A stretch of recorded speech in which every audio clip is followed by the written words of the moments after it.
Sejarah Provinsi Naga Biru. Tubuh naga bumi terhempas, gelombang tornado yang begitu besar melilit tubuh raksasanya. Pusaran air di Danau Biru tercipta bagai tsunami yang bergerak dari pinggir menuju tengah danau. Lengkingan suara sang naga bumi bergema terdengar keras di seantero Danau Biru. Kekuatannya yang berada pada ranah Dewa Langit membuat serangan dari Li Yuan tidak berefek banyak. Pada saat ini, naga bumi merasa penasaran dengan sosok pemuda di depannya. Rasa penasaran itu telah membuat dirinya bangkit dari tidur panjang selama ribuan tahun. Sejak kekecewaannya pada Kaisar Langit terdahulu, ia memilih mengasingkan diri di dalam Danau Biru. Belum hilang pengaruh serangan pertama, kini Li Yuan tidak menahan diri lagi. Tubuhnya melayang, pedang tiga elemen yang berada di dalam cincin spiritualnya berontak keluar, seolah terbang ke udara dan berhenti di samping Li Yuan. Untuk pertama kalinya Li Yuan mengeluarkan rahasianya, jika di ibu kota Qinghai ia masih menyembunyikan kekuatannya. Maka kini ia sudah tidak peduli lagi dengan rahasianya, ia percaya setelah ini gurunya akan menutupi masalah ini dengan rapi. Semua orang yang melihat pemandangan ini tidak bisa berkata apa-apa. Kepala Bao Xiong rasanya mau pecah, apa yang ia pikirkan kini berpusat pada Li Yuan. Penilaiannya sudah salah selama ini, ia benar-benar keliru. Ternyata Li Yuanlah sosok yang ia cari selama ini di kota Huanxi, bukan tiga orang murid yang kini ia asuh. Di atas langit kini suara guntur bersahutan, angin yang bertiup kencang membuat senja yang indah menjadi kelam. Di bawah tatapan para petinggi sekte Laohu, Li Yuan begitu mendominasi. Tetua Baozi tengah memperhatikan Li Yuan secara seksama. Walaupun berada di tekanan yang sangat kuat, ia masih bisa menghitung jika kini Li Yuan memiliki tiga inti energi yang berarti menguasai tiga elemen. Ternyata Li Yuan sudah berkembang ke tingkat yang sangat mengerikan hanya 3 tahun saja, bahkan umurnya saja masih 20 tahun. Tanpa ada yang mengetahuinya, pedang tiga elemen kini sudah lepas dari sarungnya, berada di genggaman Li Yuan dengan erat. Aura pendekar suci tingkat menengah terlepas dari tubuh Li Yuan. Ia sendiri sudah larut dalam mode serangan naga bumi. Rambutnya mulai terurai dihempas gelombang angin yang tercipta, membuat wajah dinginnya terlihat lebih mengerikan. Li Yuan memejamkan matanya sejenak, lalu membukanya dengan cepat. Ia memandang tubuh naga bumi dengan lekat, di sekitar Li Yuan badai guntur dan angin sudah bersatu, sangat mengerikan. Tubuh Li Yuan kembali menginjak bebatuan, ia bersiap mengambil kuda-kuda untuk menyerang. Dari jarak yang cukup jauh tetua Jiafu, diam 1000 bahasa. Saat ini dengan mata kepalanya sendiri ia menyaksikan putra sahabatnya sedang bertarung dengan hewan legenda. Anak itu terlalu dalam menyembunyikan jati dirinya, gumam Jiafu dalam hati. Dalam hatinya ia juga tertawa, menertawakan kebodohan putrinya yang memilih pergi dari sekte. Ia seperti menjemput abu dan membuang berlian. Badai tornado kembali tercipta, bahkan lebih besar dari yang sebelumnya. Naga bumi yang melihat kekuatan tiga elemen dari Li Yuan segera bersimpuh. Bahkan naga bumi kini lebih yakin terhadap sosok pemuda yang memiliki tubuh Kaisar Langit di depannya memiliki kekuatan lain yang lebih dahsyat. Keadaan naga bumi yang terlihat berlutut membuat orang-orang menjadi heran, terutama ketua sekte yang sedari tadi masih terpaku. Sebagai seorang kultivator pendekar tingkat suci saja ia tidak kuat menghadapi tekanan aura naga bumi, lalu bagaimana Li Yuan? Apa kualifikasinya hingga membuat sang hewan legenda berlutut? Li Yuan tidak diam, ia melayang mendekat ke arah naga bumi. Tangannya menyentuh dahi naga bumi yang kini sedang terdiam seolah menerima penghambaan terhadap tuannya. Li Yuan menembakkan seberkas sinar, teknik kontrak jiwa yang legendaris. Apakah kamu mengerti apa yang aku ucapkan? Tanya Li Yuan kepada naga bumi. Mendengar ucapan Li Yuan, naga bumi mengangguk dengan patuh. Apa? Tetua Baozi mengeluarkan suara secara spontan.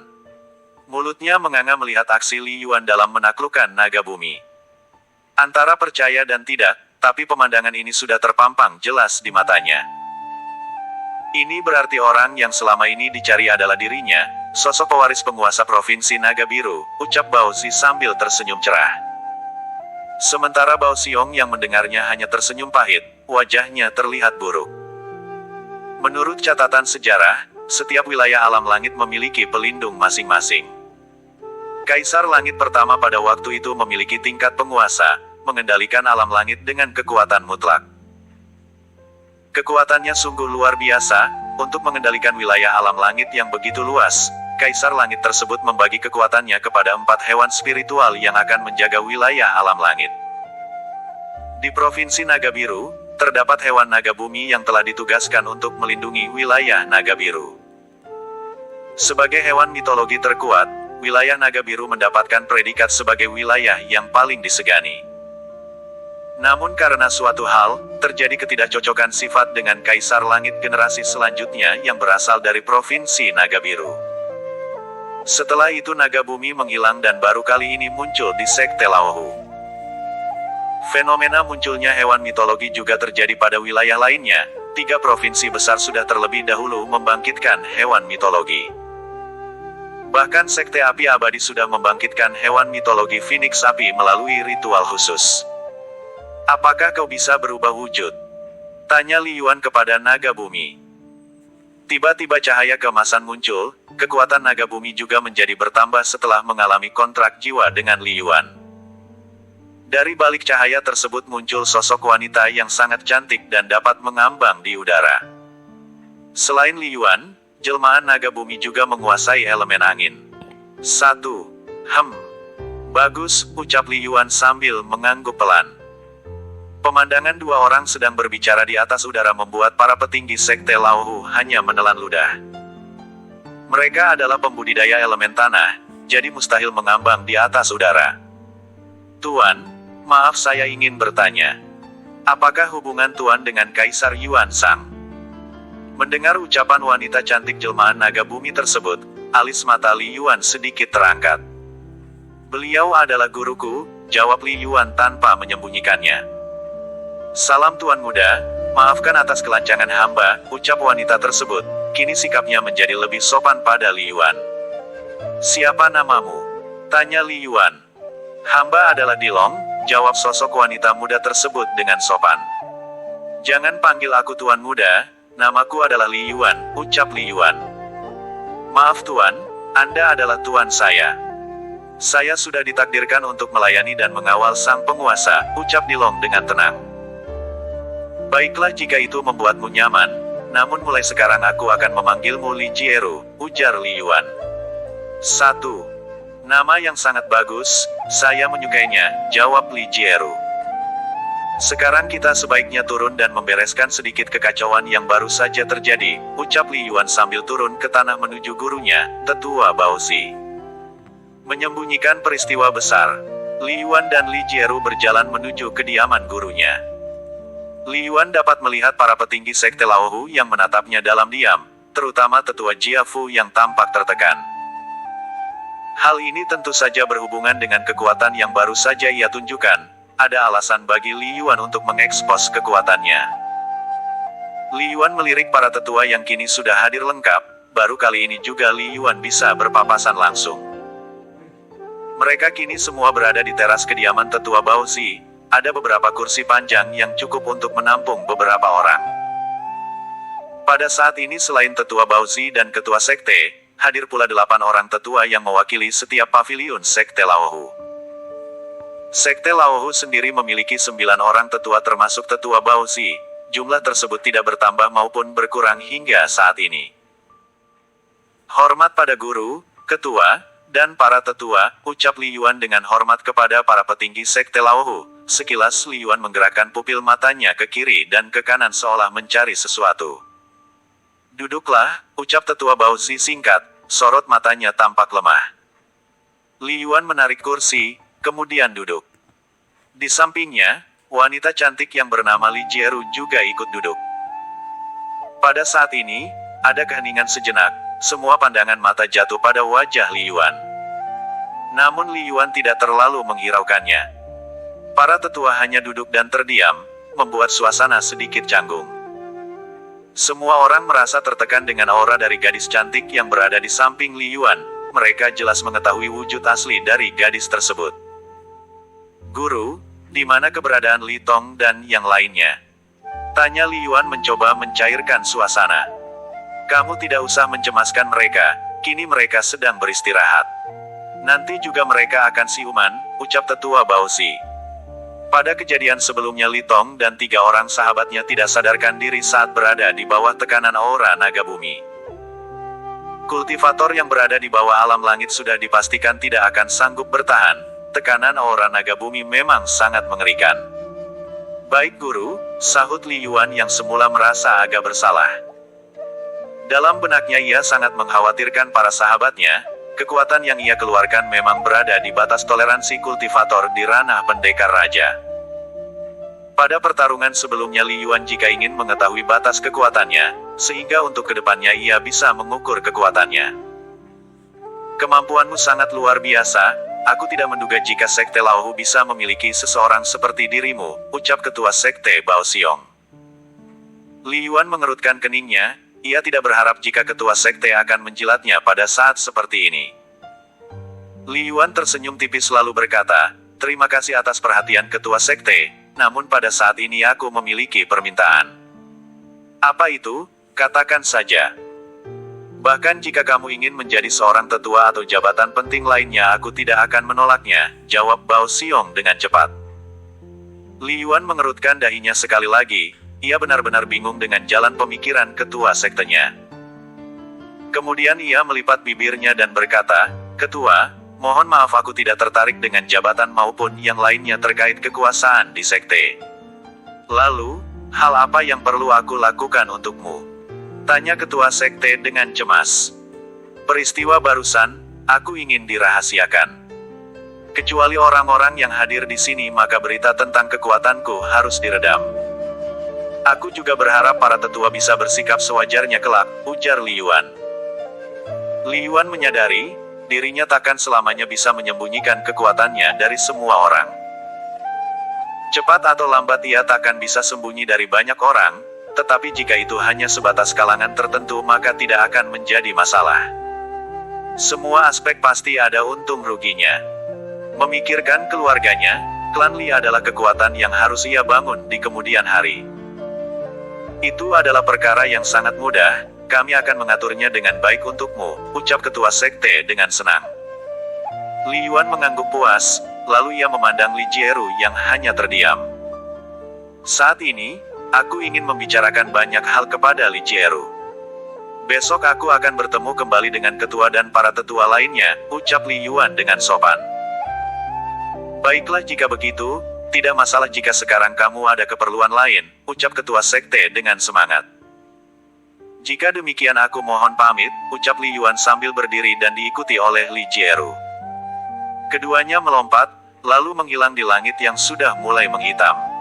Setelah Li Yuan dan jelmaan naga bumi pergi, semua orang tampak kusut. Mereka semua adalah petinggi sekte Laohu yang terkenal, mereka juga memiliki bakat bela diri yang tidak sederhana. Tetapi di hadapan Li Yuan dan naga bumi, mereka seperti anak kecil yang tak berdaya. Bao Xiong menghela napas panjang. Tetua Baozi yang berada di sampingnya juga tidak jauh berbeda. Kedua pimpinan sekte Laohu tersebut masih terlihat seperti orang bingung. Apalagi Baozi sebagai guru Li Yuan, ia tidak habis pikir apa yang telah terjadi pada dirinya hingga bisa mengalami kekuatan yang sangat dahsyat. Hanya dalam 3 tahun bisa berada pada ranah pendekar suci tentu sangat tidak masuk akal, apalagi usianya baru 20 tahun. Kita harus menyimpan rahasia ini dengan rapat, selain kita tidak ada yang boleh mengetahui hal ini lebih lanjut, ucap Bao Xiong dengan sangat serius. Baik ketua, jawab para tetua dengan kompak. Tetua Baozi mengangguk pelan, sebagai seorang senior di sekte Laohu tentu ia sangat mengerti dengan rahasia besar yang baru saja terjadi. 1. Mulai saat ini, sekte Laohu akan menjadi sekte yang lebih kuat. Era kebangkitan telah tiba, ucap ketua sekte dengan menggebu-gebu. Benar ketua, hanya saja bagaimana kita menyembunyikan masalah ini ke depannya. Tanya salah seorang tetua. Kalian tenang saja, untuk kebangkitan naga bumi kita tidak mungkin mentupinya, biarkan itu menjadi konsumsi halayak ramai. Kita hanya perlu meredam berita tentang Li Yuan, saat ini hanya kita saja yang mengetahuinya. Selain itu kehadiran pendekar pedang 3 elemen berkaitan dengan Li Yuan, Jika hal tersebut tersebar maka Istana Langit akan menuntut kita dan tentunya pertikaian tidak dapat dihindari, ungkap Bao Xiong dengan serius. Seluruh tetua yang hadir menganggukkan kepala, mereka cukup puas dengan penjelasan ketua Sekte Laohu. Walau bagaimanapun kebangkitan naga bumi akan mempunyai dampak yang sangat besar di Provinsi Naga Biru. Cepat atau lambat berita ini akan menyebar di kota Qinghai serta kota-kota lainnya, akan banyak pihak yang mengunjungi Sekte Laohu di kemudian hari. Seluruh petinggi Sekte Laohu melanjutkan pertemuan tersebut hingga larut malam, bahkan dalam pertemuan tersebut juga mereka sepakat akan menjaga Li Yuan beserta keluarganya. Sekte Laohu kini sangat memandang tinggi posisi Li Yuan. Meskipun ia berstatus sebagai murid, namun kemampuannya dalam menaklukkan naga bumi sudah menandakan bahwa Li Yuan adalah penguasa sebenarnya Provinsi Naga Biru. Jika ia mau, membalikkan Provinsi Naga Baru akan semudah membalikkan telapak tangan saja. Kekuatan naga bumi sebagai pelindung wilayah selatan alam langit bukanlah sesuatu yang bisa dipermainkan. Istana Kaisar Langit. Malam ini, di kota Qinghai tidak seperti biasanya. Tidak bisa dikatakan tidak aman, tetapi terlihat banyak pasukan yang tengah berpatroli. Sekelompok orang tidak bisa makan dan minum dengan tenang. Pemeriksaan di kedai makan dan penginapan begitu ketat dilakukan. Mereka semua tidak mengerti, namun setelah gambar seorang pemuda dibentangkan barulah mereka mulai paham. Pada umumnya orang-orang di kota Qinghai tidak tertarik dengan pencarian pendekar pedang 3 elemen. Bahkan orang-orang secara diam-diam berterima kasih kepada pendekar tersebut, karena secara tidak langsung sudah menegakkan keadilan bagi penduduk Provinsi Naga Biru. Satu-satunya orang yang paling penasaran dengan pendekar pedang 3 elemen tentu saja adalah putri penguasa kota Qinghai, Nona Fang Yin. Meski baru bertemu sekali, pesona pendekar 3 elemen sangat membekas di dalam ingatan Fang Yin. Sepanjang hari ini, ia mulai sosok pendekar bertopi caping tersebut. Ia sudah tidak sabar ingin menuju Provinsi Raja Wali Emas untuk menemuinya. Li Yuan yang dikenal sebagai pendekar pedang 3 elemen telah mengatakan jika ia akan berada di Provinsi Raja Wali Emas. Oleh karena itu, Fang Yin melalui jaringan informasi asosiasi keluarga Fang menyebarkan informasi pencarian pendekar pedang 3 elemen. Pada waktu yang bersamaan di kota Jincheng, tepatnya di dalam Istana Langit. Saat ini Kaisar Langit Tang Siji tengah memimpin rapat bersama dengan para menteri beserta 3 orang jenderal besar yang tersisa. Ketiga orang jenderal itu adalah Jenderal Chen Sheng yang bertugas di Provinsi Raja Wali Emas, Jenderal Ying Kai dari Provinsi Phoenix Emas serta Jenderal Si Hang dari Provinsi Beruang Kutub. Masing-masing jenderal tersebut bertanggung jawab atas 100.000 orang pasukan. Selain ketiga orang jenderal besar tersebut, hadir pula para penguasa ibu kota provinsi di 4 wilayah. Secara khusus penguasa ibu kota Jincheng juga hadir yang ditemani oleh kepala keamanan yang bernama Wan Sui. Kota Jincheng menjadi pusat kota di mana Istana Langit berada. Dengan dipimpin oleh seorang tuan kota yang bernama Shen Hang, kota Jincheng benar-benar berada di bawah pengaruh Istana Langit. Shen Hang dan Wan Sui merupakan orang-orang yang berasal dari Sekte Api Abadi. Di atas singgasana yang megah, Kaisar Tang Siji berkata, kejadian yang baru saja menimpa Jenderal Xie Taizong harus diusut tuntas. Terdengar suara Kaisar Langit Tang Siji penuh kekesalan. Baik yang mulia Kaisar, jawab semua orang yang hadir di aula Istana Langit. Mereka semua adalah para petinggi Istana Langit serta para penguasa wilayah. Ada pancaran kemarahan yang tersirat dari wajah Tang Siji. Bagi Istana Langit wilayah selatan adalah wilayah yang sangat penting. Dalam sejarahnya, wilayah selatan yang merupakan Provinsi Naga Biru pernah melahirkan Kaisar Langit yang sangat kuat. Kekuatannya berada pada tingkatan Dewa Langit dan memiliki hewan mitologi yang paling kuat. Oleh karena itu, untuk menekan pertumbuhan wilayah selatan Kaisar Tang Siji senantiasa melakukan berbagai cara. Selain menunjuk jenderal besar dari kalangan sendiri, baru-baru ini Kaisar Tang Siji menjalin hubungan baik dengan Sekte Laohu melalui hubungan pernikahan. Rencananya dalam waktu yang tidak lama pernikahan antara Tang Siji dan Jia Hien akan digelar. Acara tersebut hanya pengangkatan simbolis dan pengakuan di depan umum jika Jia Hien adalah istri dari Kaisar Tang Siji. Di alam langit, seorang kaisar diperbolehkan memiliki istri lebih dari satu orang. Mengingat peran dan tugasnya sangat besar, seorang kaisar mengharuskan dirinya mendapatkan fasilitas yang terbaik serta dukungan moral yang cukup. Berita tentang munculnya pendekar pedang tiga elemen membuat Kaisar Tang Siji tidak tenang. Ia yakin jika dibiarkan hidup maka pendekar tersebut akan menjadi batu sandungannya. Apalagi dengan usianya yang masih muda, ia tidak segan membunuh Jenderal Istana Langit. Saat ini, Kaisar Tang Siji dan beberapa orang petinggi Sekte Api Abadi telah melewati ambang kekuatan. Tang Siji sudah memasuki ranah Dewa Bumi. Semua ini tentu saja berkaitan dengan kebangkitan hewan mitologi pelindung wilayah barat, Phoenix Api. Bersama ini, aku umumkan bahwa mulai saat ini pendekar tiga elemen resmi menjadi buronan Istana Langit. Barang siapa yang bisa menangkapnya hidup atau mati akan diangkat menjadi Jenderal Besar Provinsi Naga Biru, ucap Kaisar Tang Siji dengan tegas. Seluruh orang yang hadir mendengarkan perintah Kaisar Langit dengan khusyuk, tidak ada yang berani menyelanya.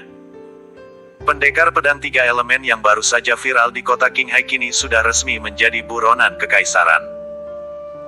Di dalam hati Fang Jing sangat tidak mendukung keputusan ini, namun ia tidak bisa berbuat apa-apa. Fang Jing sebagai penguasa kota Qinghai hanya akan menutupi di permukaan saja.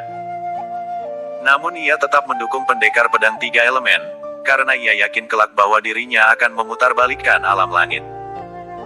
Jenderal Chen Sheng, segera kamu kerahkan pasukan untuk mencari pendekar pedang tiga elemen.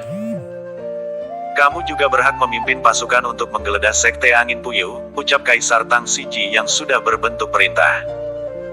Siap Yang Mulia, hamba akan jalankan, ucap Jenderal Chen Sheng.